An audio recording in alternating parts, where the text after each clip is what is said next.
Here in Vegas, it's all about the stakes, and they are huge tonight for the nominees. A brand new Fox poll shows Clinton in the lead by 6 points, so Trump needs to pull up a big victory to tighten the race again. Here's the GOP nominee ahead of the final showdown. Tomorrow night's going to be interesting. She's home sleeping and I'm working, so that's the way. It's the way it's going to be in the White House, too. She'd be sleeping, I'd be working. Well, Clinton gave a thumbs up when she was asked how her debate prep was going yesterday. Here's more from each of their campaigns. Trumpers who remain out there, the shards and the never-Trumpers are, if you want to recast the United States Supreme Court in the likeness of Hillary Clinton, then go ahead and don't vote for Donald Trump. We already know that we're up against an avalanche of anti-Trump media. Fine, but that means opportunities like a presidential debate allow him to bring that case directly through the silence or through the noise and to the people. If he chooses to, continue to embrace his strategy of a scorched earth campaign and bringing that to the debate stage, she'll be prepared to handle that as she has the last 2 times.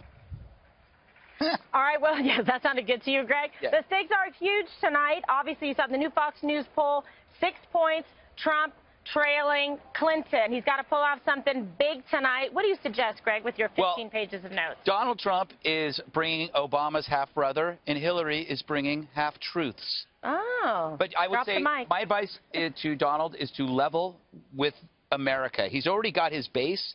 So there's a lot of undecided people that think he's kind of a jerk. So he's got to say, I may be a cad, but some of your greatest leaders in history were cads and jerks and egotists. And that's how I got here. So you should say, I may be a jerk, America, but I'm your jerk. Okay, I don't think that's going to happen, but good advice. What are you talking about? That's the best advice you could get, to admit his faults and then say, embrace me for my faults. Yeah. That's what you do. That's what I do every day. Works out well. Okay. No, it doesn't.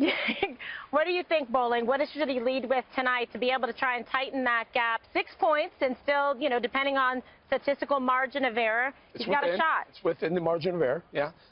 So I think 7 points? 6, yeah. It's plus or minus 3, so that's right at it. Wait, how is 3 6? It's the new math. Plus or minus. So if she's down, it's Trump math. It's really not. It's this is Common Core is ruining our country. Incorrect. When you take the margin of error, yeah, you have to double it to figure out. If you would have to double it to get from 3 to 6, but you can only use it once. Well, that's how pollsters do it. No, you can only use it once. Want to bet? Yes. Dinner? 3. Yeah, I have dinner with you anytime, but I'm saying bet dinner it's a 3-point margin of error. No, it's plus or minus 3.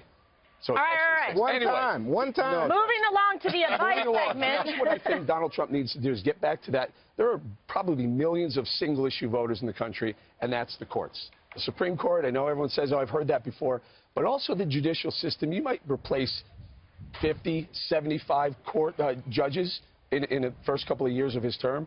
And if Hillary wins, she'll have the Supreme Court. She's already told us. She'll have the federal judicial system. The country will be vastly different. President Obama had Republicans in Congress and Republicans in the Senate for 6 of the 8 years of his terms.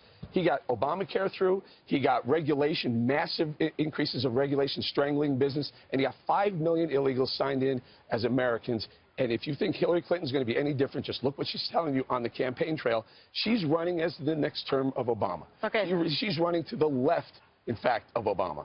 All right, Dana, your best advice. Well, I think I would disagree that the courts is their best foot to put their best foot forward, because I think it's the economy. In the Fox News poll that you referenced, if you look at all of the different issues, the only one where Donald Trump is above Hillary Clinton is on the economy.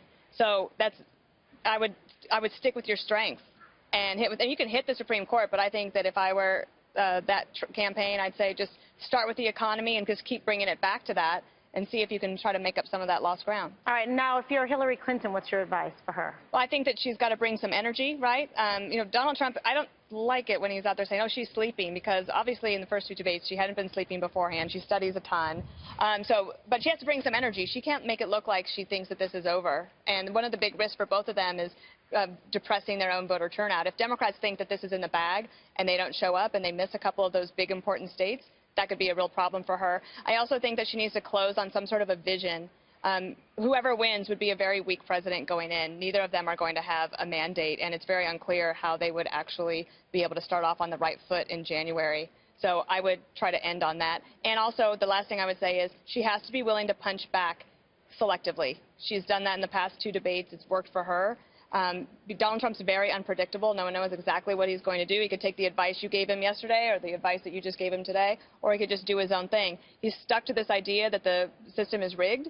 And I guess if he brings that tonight, it's reinforcing that you can win that GOP primary over and over, but you can't use that to win a general election. If you look at who their guests are tonight, you may get an indication of what strategy they're going to employ. As Greg points out, Donald Trump has said he's inviting, and unless he takes it back, he's inviting President Obama's half-brother. And then Hillary Clinton is inviting Mark Cuban, who was a Trump supporter first and went very, very much against Trump over the last year or so, and both of them. So it looks like they're ready to do battle tonight. Yeah, I think, look, you know what? What did Trump say? Drug tests. We need drug tests. That's the kind of night I anticipate in Las Vegas. This is going to be a lot of fun, you know, so why you would bring Obama's half-brother, I don't know. He's not running against Obama. But then, on the other hand, here you have Meg Whitman, Mark Cuban. I can see that speaks to the question of, is Trump a real billionaire, a real successful businessman? But to me, the key is Chris Wallace. Because I think if you look at what happened with Lester Holt, who I think let too much go, or you look at Anderson Cooper, Martha Raddatz, Elaine Quijano, I don't think they quite got it. And I think that what you're going to have is Chris really bore in. See, he's got buckets of questions.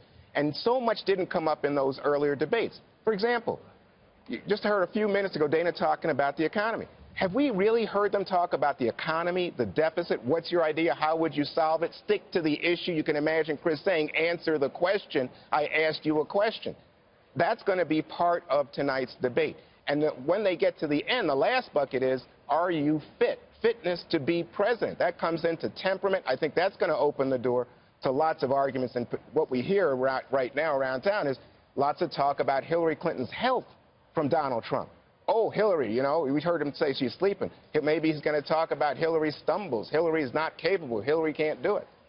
We'll see how Hillary responds. I think you're right, though, that Chris Wallace is really going to be controlling the evening, the dialogue, and getting to those specific areas that he believes are important for the American people to make an informed decision about who the next president should be. We're about 3 weeks out.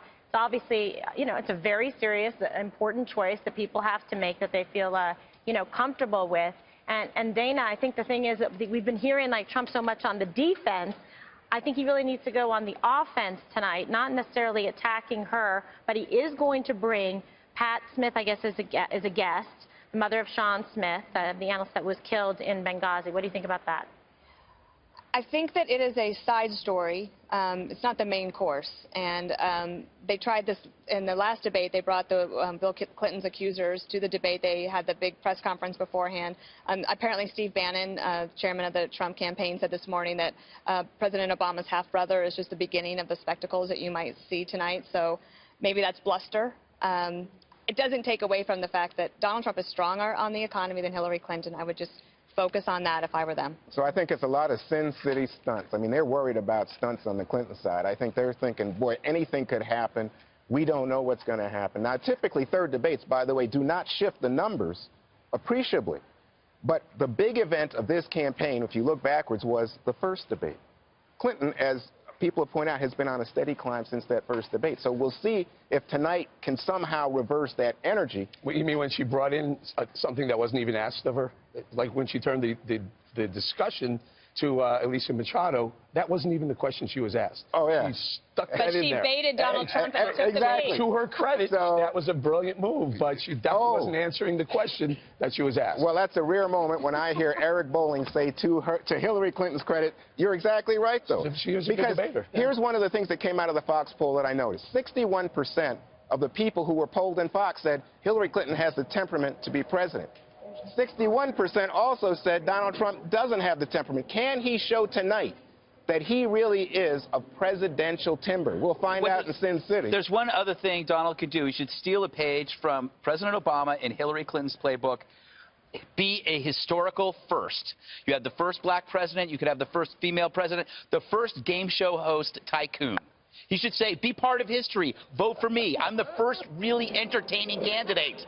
that you've ever seen. Don't you want to say 30 years from now you can tell your grandkids, yeah, I voted for that guy. Can you believe it? Exactly. Well, one thing's for sure, they got to leave tonight with no regrets. This is their last chance. It is the final countdown, the last Great debate. song. Yeah, very good. Do we have that queued up?